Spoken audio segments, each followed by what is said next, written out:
Yo, what is going on, everybody? Welcome to the channel. Today, I have a completely different topic for you all. I'm going to be talking about the death of four crypto billionaires that all passed away mysteriously within the same month. So thanks for tuning in. This will be financial education episode number 6. And I know that this topic is a bit outdated, as these all happened a few months ago, but what really prompted me to make this video was the death of Bob Lee, who was stabbed in San Francisco last night, or at 2:30 this morning. So for those that don't know, Bob Lee is a very prominent figure in the finance industry. He created Cash App, which I'm sure we're all familiar with, and he was also very involved in the upbringing of Square. So yeah, very sad incident. We don't really have any real motive, any real suspects or anything like that. But we do have people kind of drawing attention to this and saying, if this is a random act, then maybe we should look at the legislation of San Francisco or California as a whole and try to, maybe take steps into better and stop this in the future. So I definitely tip my cap to Elon Musk to kind of just draw attention to this and not let it slip under the radar. So, stepping into our first crypto billionaire death, we have Nikolai Mushkin. Now, Nikolai, I think he was a 29-year-old man, and he was found washed up on a beach in Puerto Rico. So he got most of his money from making this financial technology called MakerDAO, which was essentially, I look at it kind of like a blockchain, just another way to kind of remove third-party institutions from tracking your monetary transactions. So I think that this guy was a pretty average citizen. Obviously he had a ton of money, but I think he was figuring out too much information about what was happening, and he was huge on this like banking mafia and kind of how banks essentially rob the average American by charging these interest rates and the borrowment of money. So I think he just knew a lot of information that might have caused to his death in the future.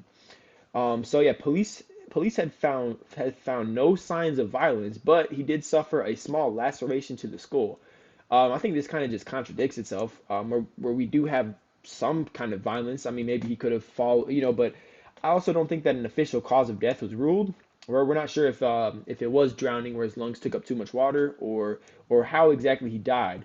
But it was chalked up to be a suicide, which is kind of weird.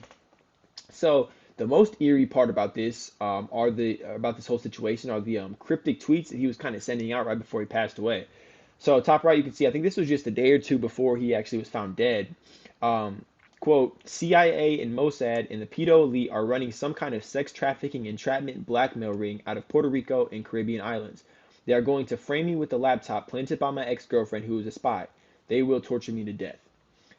This is end of quote. This is a crazy, crazy tweet to have said the day before you die, or within the same week of your death. This is extremely sad. I mean, I don't know exactly how to interpret this, but it kind of just almost seems like crazy, like jibber jabber. But when you think that he died right after that, oh man, there's probably some merit within this.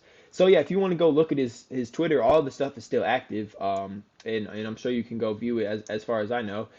And then down here, this was a bit of an older tweet, um, but reiterating the freaks that we are fighting use two primary mechanics, debt and blackmail. These complement each other. They have a ratcheting effect for building power. Their problem is they have used these successfully for so long, they forgot how to learn to do anything else. So yeah, I think Nikolai's big thing was almost exposing information. I think that this might have cost to his death is he was huge on this banking mafia and kind of how banks are robbing the average American and charging these crazy interest rates. So yeah, one theory is that he was going in too far deep and he was exposing too much information to the public, and that's what ended up causing him to be found as suicidal on a beach, which is a I don't know, very very crazy story. And yep, I encourage you to go look into it more because there's a lot of information about this one. The next one, he went by TT, TNTN Colander. And yeah, this is one of the more sad stories because he seemed like a pretty typical dude. He was a father of one. He gained a lot of attention in 2019 after he was named the prestigious like if it's a Forbes award, it's called 30 Under 30. And then just recently on November 23rd, he was found dead in his sleep. We're not really sure. The cause of death hasn't been released, and as you can see down here, the statement did not say where Colander passed away. So a lot was kind of unknown about his death. Very healthy family man that just kind of turned up dead one night. And as you can see down here, this is a tweet from a friend of his, I believe. TT Colander loved humanity and was a great man. Like everyone who knew him, I'm devastated by the news of his death. Writing a few words about his life to celebrate who he was, my memories of him and the impact he had in the world. So yeah, just I think this one's very sad story over anything. He wasn't, I don't think he was exposing some huge pedo elite or anything like that. He was just kind of a family man that might have had too many assets tied up into something, and somebody figured out he was better off dead, which is a a very sad reality. The next one, I'm not even really going to try to pronounce his name, but we have Taran. Um, so now Taran is kind of on the flip side of being an innocent man. He definitely ripped a bunch of people off. He was a Russian investor, and he founded the Amber Group, which is a digital asset company. And so he died of a helicopter crash, which I'll get into in a bit. But I think it's important to understand that he was stripped of his license in 2018 for allegedly ripping off investors, according to a report. So yeah, this was a dude that I think he had kind of like a pump and dump scenario where he was gaining a lot of money, not putting it in the right places, and just kind of dipped on a bunch of people, just kind of fled the scene, and not everybody saw a portion of their money come back. So looking at his death, why it's so mysterious is because he died in a helicopter crash, and there's been no indication of foul play whatsoever. Just a helicopter crash, and that's that happens. We've seen in the past in some sad cases. But I think it's important to note that A, it was a clear sunny day, and B, um, France Blue reported that a second passenger had been scheduled to fly aboard the Airbus to Monaco, but canceled last minute.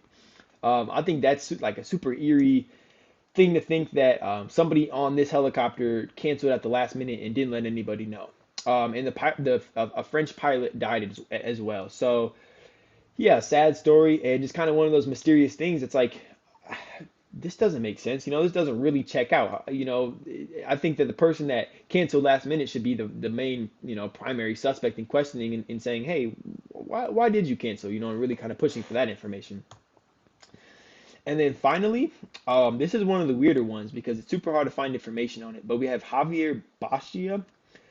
And Bastia was in the same boat where he ripped off a lot of people. So at first, so he had this huge scheme to make money through crypto. So he kind of got on it early, and he was making a bunch of probably legal money. But he was promising an incredible 20 to 25% return weekly, which is that's unthinkable. I mean that's absurd. You don't Most indexes would be happy to see that in a year. I mean that's a huge 20 to 25%. It's crazy.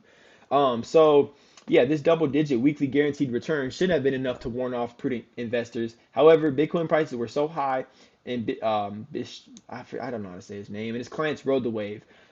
See, I think a lot of people were just kind of, yeah, just like I said, riding the wave. It's kind of in this euphoric state of everything's going so well. We're seeing 20 to 25% return a week.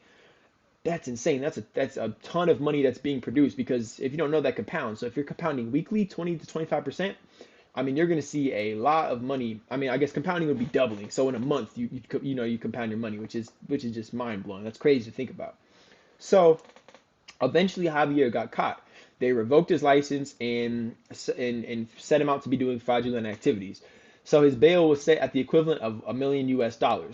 So somebody paid his bail to find him in kind of a sickly state. He had lost 40 pounds and was feeble from regular beatings by inmates.